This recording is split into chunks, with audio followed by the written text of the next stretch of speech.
All right, what is up, Utes fans? This is Joseph back with the Utah Utes Football Digest. I'm excited to be here with you guys tonight. We should have some fun. I know we got a few streams going that we don't usually have. I got it on Facebook and Twitter as well as YouTube tonight, so I'm hoping we can have a little bit of fun with that. If you guys are just jumping in, make sure you guys like the video, comment below to join the discussion, and make sure you guys subscribe to the channel. Excited to have you guys here. So I thought the first thing we would do today would be, a fun little exercise. I wanted to talk about some of the Utes players that are involved in some of the position battles. I think the one that I'm most personally excited about for spring football is going to be the position battle for linebacker. Linebacker, we got a lot of good guys coming in. At linebacker, like I said, we got a lot of good guys coming in. I got a list of, a few guys that I really think are going to be contenders to take this linebacker spot. The first guy I want to address is going to be Mohammed Diabate. So I know Mohammed Diabate has kind of been a hot topic for a lot of people, a guy that a lot of fans are excited to, be bringing in. He's transferred from Florida. That's a SEC, blue blood, high-end school. But I think sometimes he might be getting a little, oversold just a bit. As much as he is a player with a lot of upside and some really good skills, Mohammed Diabate also, he has his own issues, right? He has parts of his game where he could really improve. So I think it's going to be tough to see. I think he was brought in to be, a big-time contributor, but we really got to see what he becomes. There's no guarantee that this guy will become a great player right off the bat. So let's go ahead and pull up Mohammed Diabate's PFF grades. So he's a guy that's coming in, like I said, he's a he's a guy that coming in right off the bat. Had a few years where he already played. I'm going to pull up his PFF grades here in a second, but Mohammed Diabate is a guy that's already been playing in the SEC. He's been playing, high-end football for a while now. His freshman year, he kind of came out with a bang and really looked like he was good. I mean, he was a 4-star recruit, and he came out there his freshman year and really showed that he was living up to the hype. But as Mohammed kept going over the past couple of years with his college career, it's became less impressive over the past couple of years. So let's take a look. So he is a linebacker for Florida, or at least he was. Now he's going to be playing for the Utes. But I'll put his name here. All right, Mohammed. All right. Just bear with me here. I'm going to get him pulled up on the screen.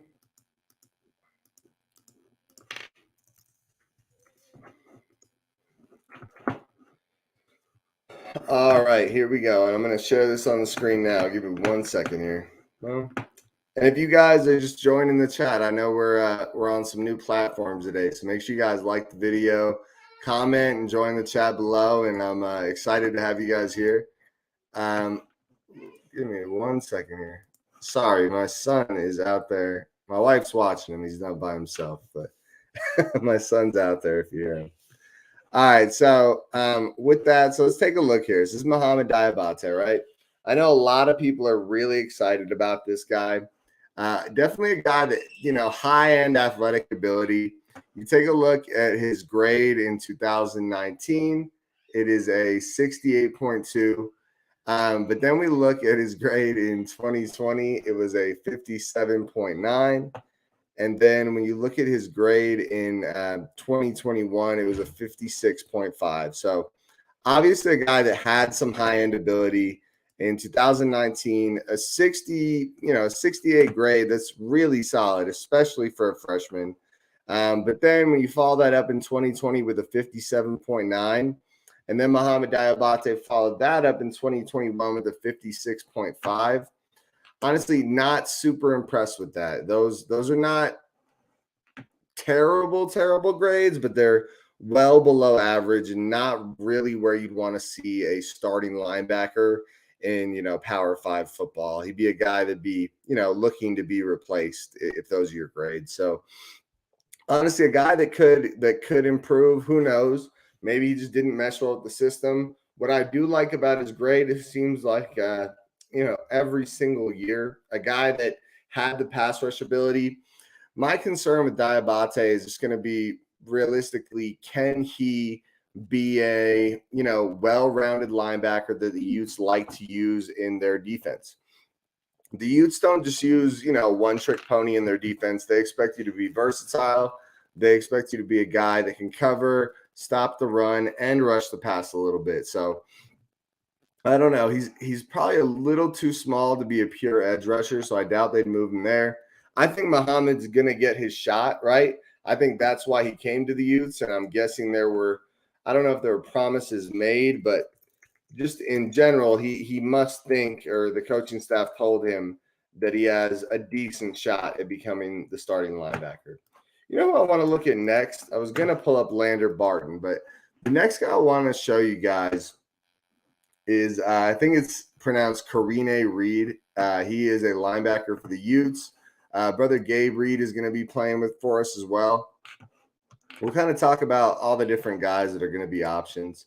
So let's take a look here. So Reed, if you guys remember him last year, Reed was a pretty big-time player, number 32 for Utah. A guy that played kind of like a safety linebacker hybrid role at times. So let's go ahead and pull him up on the screen here. So what we're doing right now, guys, if you're just joining, we're doing the linebacker preview, taking a look at the different linebackers that are going to be, trying to get those spots in spring football to establish themselves as a starter with the two, premier linebacker spots open. So we take a look here at Reed, number 32. Another situation where his defensive grade was a 58.5. I mean, this guy had games where he had over 10 tackles in a game, like when he played against Washington State last year. But he also had other games, I don't have them in front of me, but where he'd have like 4 or less tackles. And with those grades, I mean, this is on a lot of snaps, guys. This isn't just a few snaps. So, I mean, how many total snaps? Yeah, look at that. Over 305 snaps in the box. 58 at D-line, just in general, 305 just in the box alone.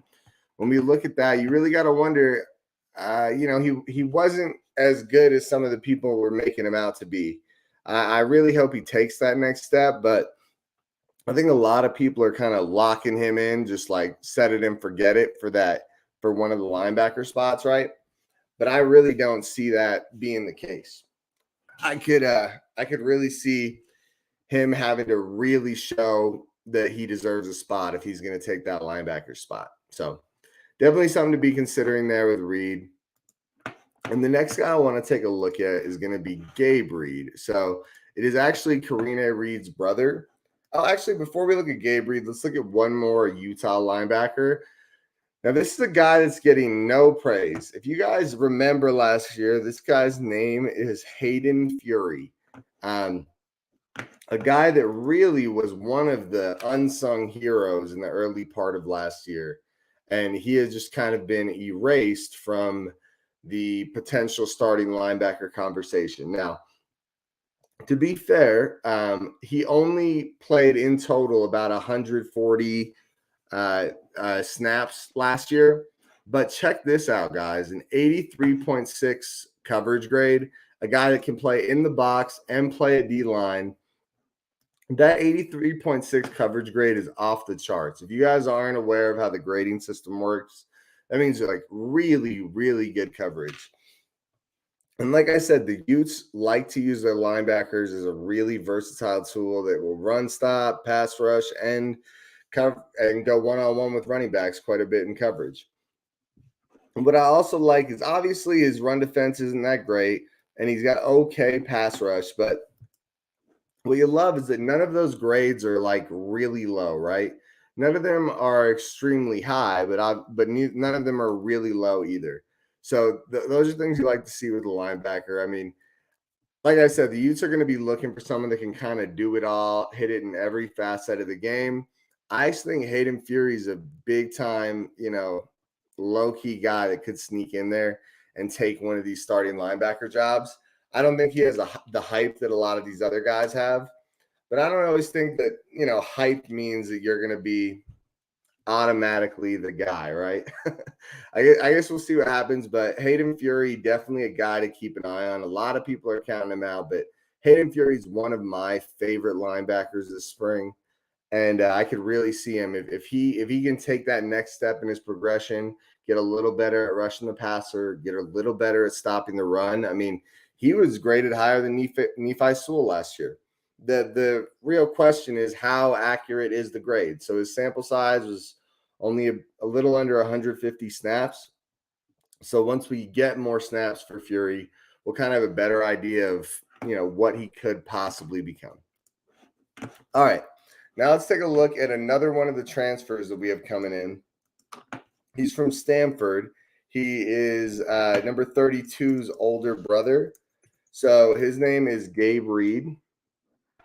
Let's take a look. I think he's listed as an edge rusher. It was weird. They called him a linebacker when he transferred, but I remember it took me a minute to find him the other day. I was looking at the grades, and it did take me a second to find this guy. Let's see here. All right. Loading up for us. Cool. All right. Bam. All right. So Stanford. Yeah, and if you guys are, not too familiar with PFF, so basically what PFF is, they, break down every single play of every single game, so you get a really good idea of the player you're getting. So we got Gabe Reed here too. Very solid player, definitely an older guy. I think he's another guy that's going to be a real shot to be a starter, but he played at the edge last year, and he was really damn good. I'm not sure why he's listed as a linebacker. I'm going to go ahead and just say he's probably going to be the starter at the edge to take over for a guy like Mika Talef, right? But for some reason, they have him listed a linebacker. I mean, he only played 46 snaps in the box, 532 snaps at D-line, and the grades are really good. I mean, maybe not amazing, but very good. So 75.5 pass rush grade, 72.5 coverage grade, and a 73.5 overall defensive grade last year. You got to kind of wonder what happened, though. So 2018, very solid grade coming in, and then 65.1 at OK grade, and then 2020, a 62.5, kind of concerning. And then followed it up as a 73.5 on a ton of snaps in 2021. So a guy that I guess we'll have to keep an eye on him, see kind of what he becomes this year. But I think he's going to be a great edge presence. I don't see him playing linebacker, though. Okay, so the next guy let's talk about is not going to have anything to do with with PFF grade. So let's take a look at Lander Barton, right? So Lander Barton, 24/7 Sports. Let's pull up his profile. He's a big-time playmaker, guys. Check it out. A 4-star prospect, one of the highest-rated prospects that Utah has ever gotten.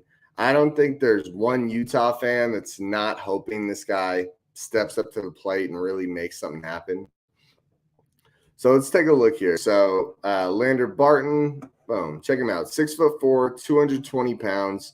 A guy, that made plays all over the field in high school and really could be a big-time playmaker. So check it out. Gabe Brooks here for 24/7 Sports has him projected as a second-round pick in the NFL draft when the time comes. Big-time playmaker here, guys. And with that, let's talk kind of about how Gabe Reed could, take advantage of that and make it happen. So Gabe Reed is a guy that has NFL bloodlines, Cody Barton, Jackson Barton, bunch of, guys that really have made a name for themselves in the NFL and looks fantastic doing it, up and down throughout their NFL career. But when you have the NFL bloodlines like he has, I think there's hype, just like Nephi Sewell, right? He had the Nephi Sewell bloodline. So you kind of get excited about what his athletic ceiling might be. I think it's definitely justified with Lander. He's really big, really athletic, and you're kind of excited just to see where he goes, what he could become. I personally think with Lander, I could see him, really blossoming into a big physical athletic linebacker. The question is really going to be how much does it show up this year, right? Does he show up this year and really, just come out there and light it up? Or is there going to be some sort of downtime, some sort of, delay in the time that it takes for him to transition into the college game? Boom. All right, guys. And then that's kind of the linebacker preview I wanted to do for the spring. So definitely a battle to keep an eye on. A lot of guys that could make a name for themselves. All right, and now let's talk a little bit about the Utah Utes Pro Day. We don't have all the information, but we do have some information about I know we have some information on 40 times, unofficially, of course. And we have some information on kind of how they perform, the overall vibe that people got afterwards.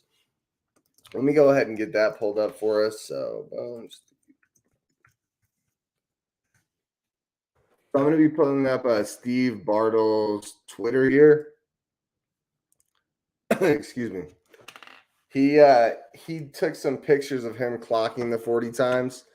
This was the best numbers that I could find as far as the 40 times from the event. So I wish we had a breakdown all the numbers, and I'm sure those will come out eventually, right? But for now, this is what we're going to be working with. Let me just get them pulled up. Boom. If you guys have anyone that you really felt like, stood out in the pro day from what you've heard, feel free to comment it down below. Let me get these 40 times pulled up from Bartle. So it's just a hand clock, right? He literally just had a timer out there with him and hand clocked it. But, I'm sure he tried to get it as accurate as he possibly could. So I would imagine this is, within the range of what it actually was, maybe a little too slow, maybe a little too fast, but overall it's going to be about where the total 40 time was. Let me see here. Boom. So Bartle. All right. Just bear with me here. I'm getting it pulled up. Got to dig through his tweets. It's never fun. All right, let's see.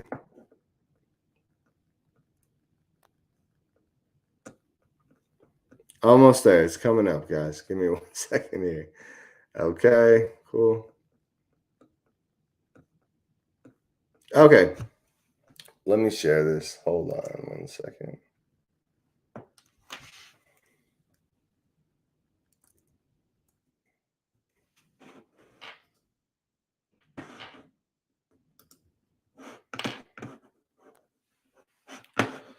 All right.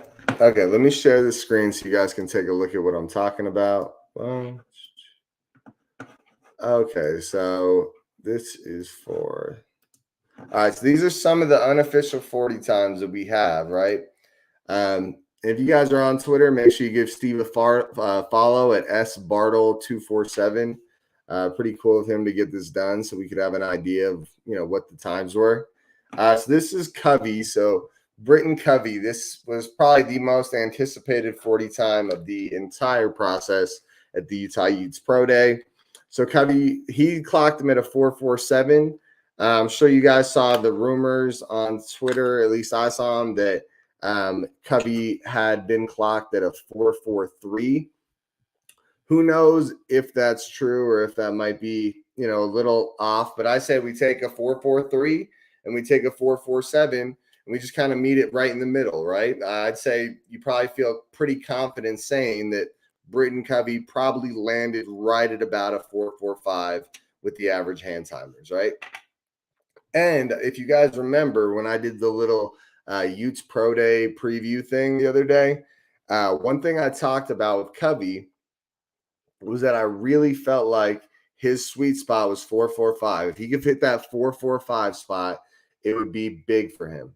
And the fact that Covey did hit that 4.45 spot, I think we should be excited, right? I think we should be excited. I think he should be happy.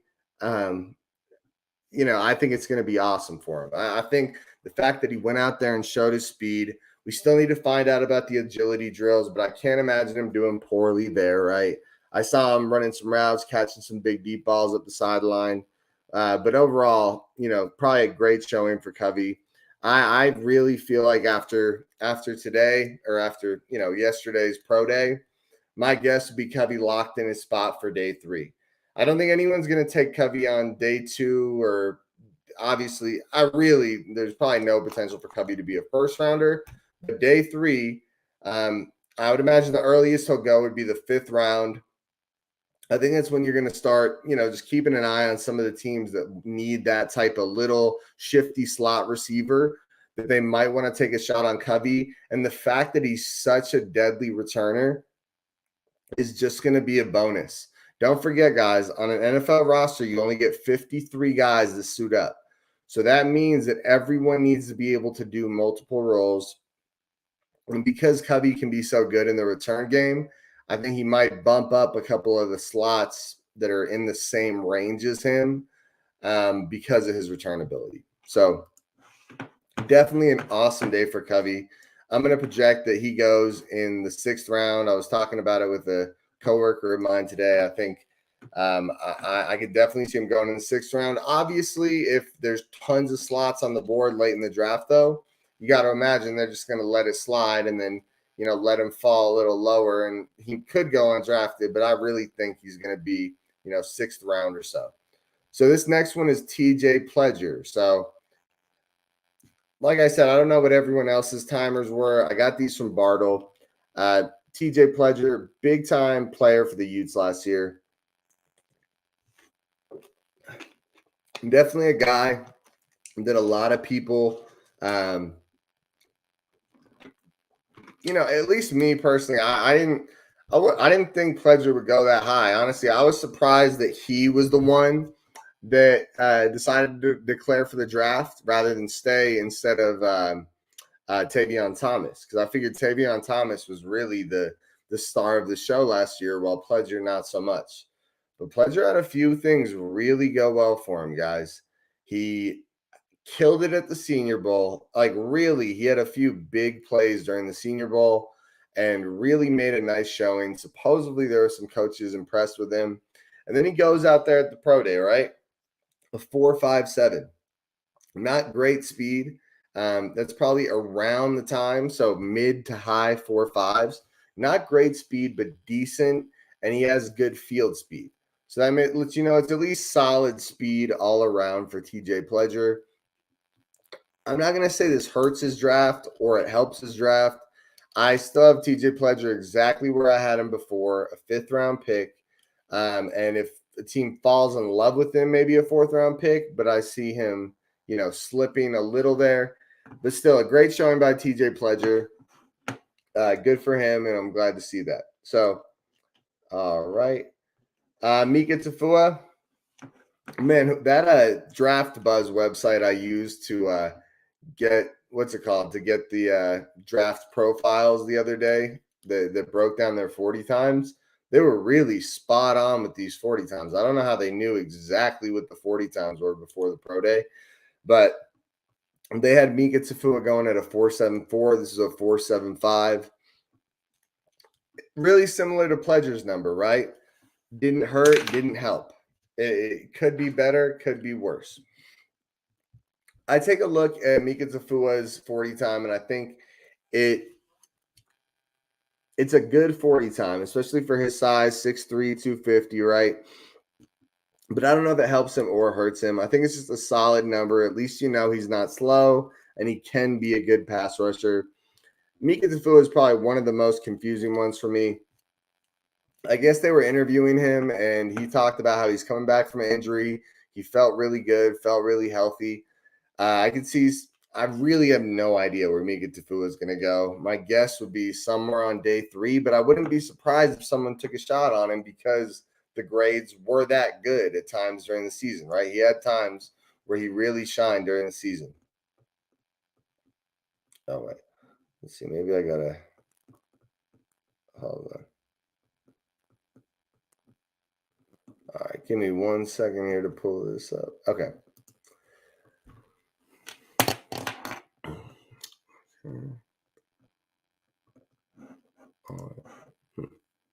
There's more, guys. Don't worry. I'm pulling it up. There's more. I think it's just you got to go to the Covey one, and then they're all okay. Here we go. All right, so there's Covey. All right, and now let's take a look at Vontae Davis, guys. So Vontae Davis was a guy that had a lot to prove. He had completely not been talked about in the draft for the Utes. I think it's so odd. If you guys watched this channel last year, you know that, for me, Vontae Davis is a big time player for that defense. And I thought it was really odd that nobody was really hyping Vontae Davis up at all. He had really good coverage grades, solid run defense grades, just a well-rounded player that shined in coverage. This is what NFL teams look for. I love this 40 time right here, guys. Even if that's a little too fast or even a little too slow, what you see there is a 4.56, a 4.56, very solid time for a safety, right? And like I said, safeties are one of those lower value positions, kind of like a running back, right? I think I thought this before the pro day, but I really think that Vontae Davis is a guy that should be drafted. Seriously. You got a lot of you guys that watch the channel know I'm a Jets fan. I would be ecstatic if the Jets took a day 3 pick and used it on Vontae Davis. Seriously. Like the guy really has a smoothness to his presence on the field. He has the ability to light people up when he's making tackles, and he can really move all over the field and make plays. So, a guy that I really think has been slept on. I have no idea. He must interview poorly, or there's something going on to why people aren't talking more about him. But he looked great at the pro day from what I saw, and a guy that really has nowhere to go but up. Larry Pilgrim gave us a thumbs up. Is that about Vontae Davis, Larry? Yeah, I agree, man. Thumbs up. Good guy, Vontae Davis. And hey, if you guys are in the chat and everything, make sure you guys comment. Who do you guys think killed it at the pro day? Who impressed you? Do you agree with my take on the linebacker battle that I was talking about earlier, the position group there? And make sure you guys like and subscribe to the channel. So super glad to have everybody here. We're having a lot of fun. All right. So, bam. All right, Vontae Davis. So, Nick Ford. This is kind of a weird one, right? I guess Nick Ford really slimmed down, toned up a little bit. All right, yeah. Larry says he was talking about Davis, so good. All right. So we look at Nick Ford here. So I am not a huge Nick Ford fan. A lot of people that watched the channel last year know that. Nothing against the guy personally. It's more just, overall, just really not good at pass blocking. He's a decent run blocker, but nothing special there. Just like solid, slightly above average grade. But the guy really has some issues in pass blocking. I think this is kind of what you expected to see, especially the fact that he slimmed down and toned up. A 5.31. I mean, you know how it is for offensive linemen. Who really cares what your 40 is? It's really not a factor at all. I think it's a good sign for Nick Ford. I think he's 6'5", 310 is what the numbers are that I saw. Hopefully he, trimmed it up a little and looked solid in the agility drills. Like I said, I think for him, the pro day, the number one thing that scouts are going to be looking at is going to be, how did he move around? Does he look like he can pass block at the NFL level? It's a good question. I guess we'll see. All right. So let's go to the next one here. Boom. Okay, Cole Fotheringham is this next one. So this is a cool one. We talked about Cole Fotheringham the other day in the draft preview. Honestly, that is probably a pretty good number for Cole. He's, a pretty thick guy, a guy that, hopefully has to bulk up a little, but that's a solid 40 time for a tight end, a 4.81. I mean, if it is a little off, that could mean high 4.7s. Definitely could be a guy that, sneaks into the draft. I've got Cole going as an undrafted free agent. Nothing against the guy. I don't think he brings a ton of special ability to the field. He's more of a guy that can catch those tough passes over the middle, get hit, and still hold on to the ball, which is valuable. He just doesn't bring any wild skill set that you've never seen before. But I do think this did help him, right? Like, I wouldn't be shocked at all to see Cole Fotheringham on a practice squad or, getting picked up as an undrafted free agent. Larry says, hopefully Nick will work hard. I agree. I honestly, trust me, when I say that I'm not a big fan of Nick, it has nothing to do with his personality. Actually seems like a nice kid and a likable guy. The issue is the game on the field just wasn't really there most of the time at the college level, but a guy that had a really good second half to the season. All right. Okay, so this is a number for Brandon Mckinney, a guy that, had his ups and downs during the year, not super high highs and some pretty low lows for Brandon McKinney. A 4.69 is not a good look. I'm going to be straight with you guys. That's not what you want a safety running in the NFL. That's, I'll kind of leave it at that. Not going to badmouth the guy. Hope the best for Brandon McKinney. I was a little surprised when I saw his name out there, and I wish Brandon the best. I can't run a 4.69, but I'm just saying, and I can't play in the NFL either. So, all right. Cole is a great blocking tight end. That is what he brings. Yeah, Larry, I agree. Cole is a great blocking tight end, right? A good run block, a good run blocker. But from what I saw, Cole's at 6'3", 243. I mean, what are you going to be? I like Cole. Cole was awesome last year for us, but at 243, how great of a run blocker are you going to be in the NFL, right? You're talking about blocking edge rushers that weigh 300 pounds. So I hope it works out for Cole, and I think he will make a practice squad. If you're going to be banking on your ability to be a run blocker, I think you would have been hoping to see some more size from Cole. Oh, I accidentally clicked on the homepage. Give me 1 second. All right.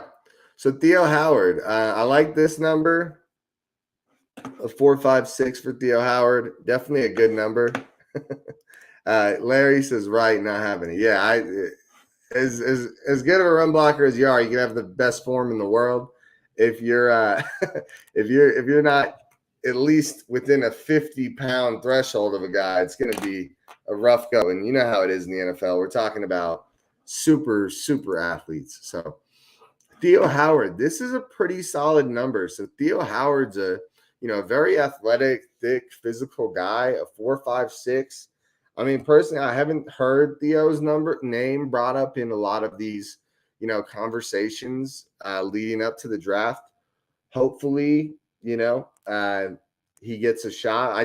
I think he's looking for a UDFA thing. I just haven't heard much about Theo Howard leading up to it. So I was surprised he was there as well. But outside of that, obviously, I hope it works out for him. So, okay. So that is it with kind of the pro day 40s. Larry, who are you talking about there? Oh, for Theo. Okay. Yeah, for Theo. Okay. It's just me and Larry in the chat here, guys. If you guys want to hop in and say hi, seriously, feel free. Any questions you guys have. Honestly, I wish I had more info about the pro days. I was like a hound, like sniffing out the info, and I just really couldn't find that much. It seems like it's kind of under wraps. Hopefully next week for the pro day stuff, we'll have a little more information, but yeah, kind of not a ton of information there. If you guys missed it earlier, we were talking about the spring football preview and talking about some of the linebackers to keep an eye on.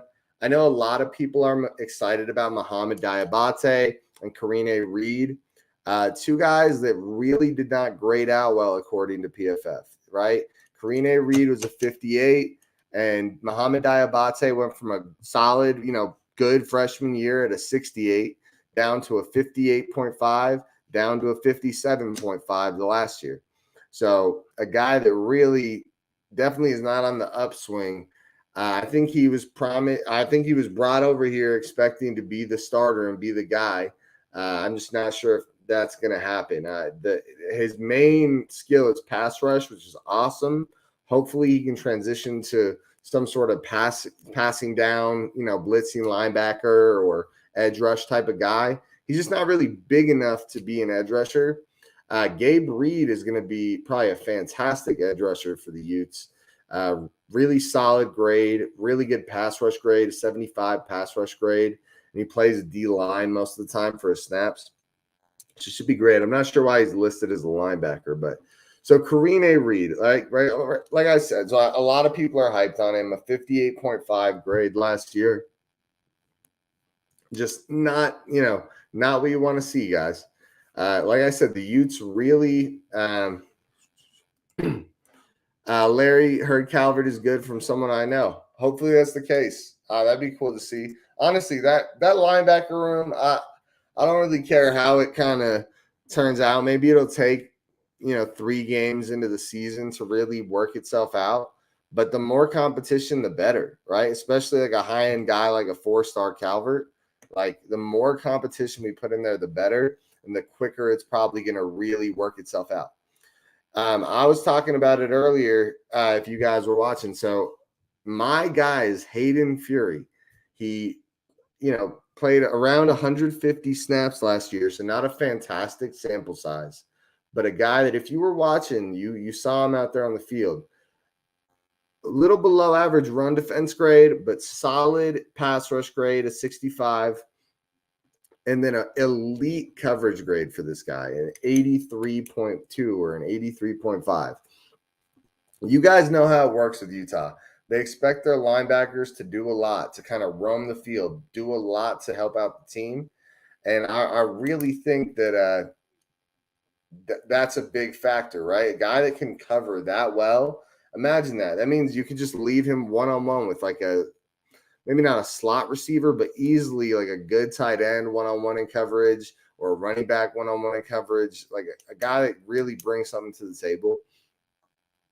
And then obviously Lander Barton, right? Lander Barton, 6'4", 220, a big physical prospect, the guy that we're bringing in and really hoping to see him excel. So I think honestly, my 2 favorites are Lander Barton and what's his name? And Hayden Fury. I like both of those guys to make something happen there. But I do also want to say that sorry, spaced out, but I do also want to say that Kareen Reed could be a guy, right? Kareen Reed really could be a guy. Larry, Calvert, and Barton, 2 top 5 recruits of all time, 2 going forward, in my opinion. Yeah, maybe. I think we really need to know a little more about where Calvert's at, because when we had Alex Markham on the other day, he said he really couldn't touch on it too much, but he didn't seem to put a positive spin on where Calvert was at. So you got to kind of figure that out. I would love to have him in there, though. Larry, I would tell you, though, man, don't sleep on Hayden Fury. The PFF grades are fantastic, man.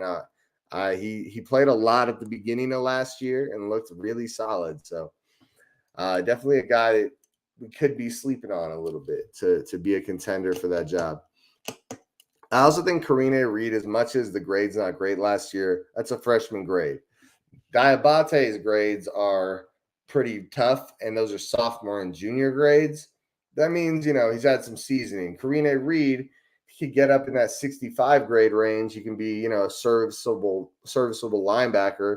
And then hopefully by the time he's a little older, he could be a really solid playmaker. Larry says Fury did look good. Yeah, I agree. Fury did look good. Good playmaker. Guy that definitely made some stuff happen.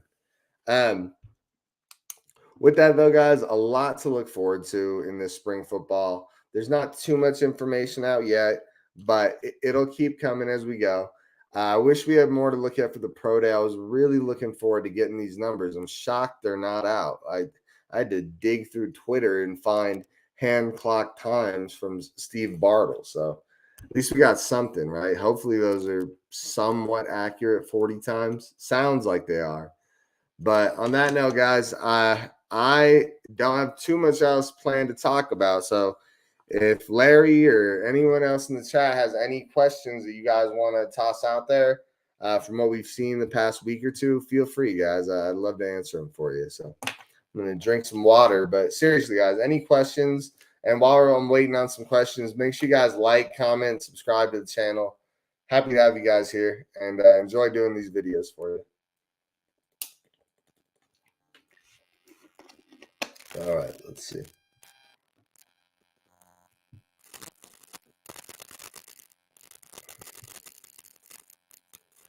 All right. Larry, you talking about Jaquindon Jackson, the quarterback? Larry says he's really looking forward to Jackson in spring.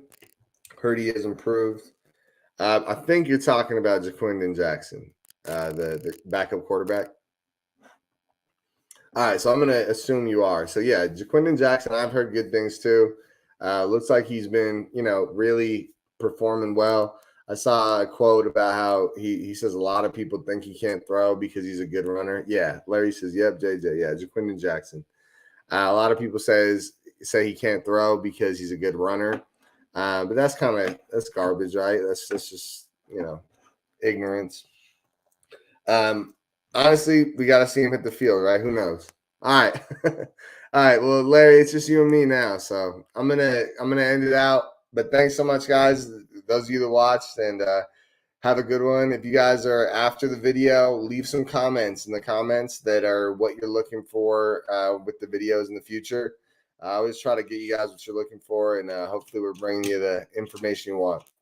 Go Utes.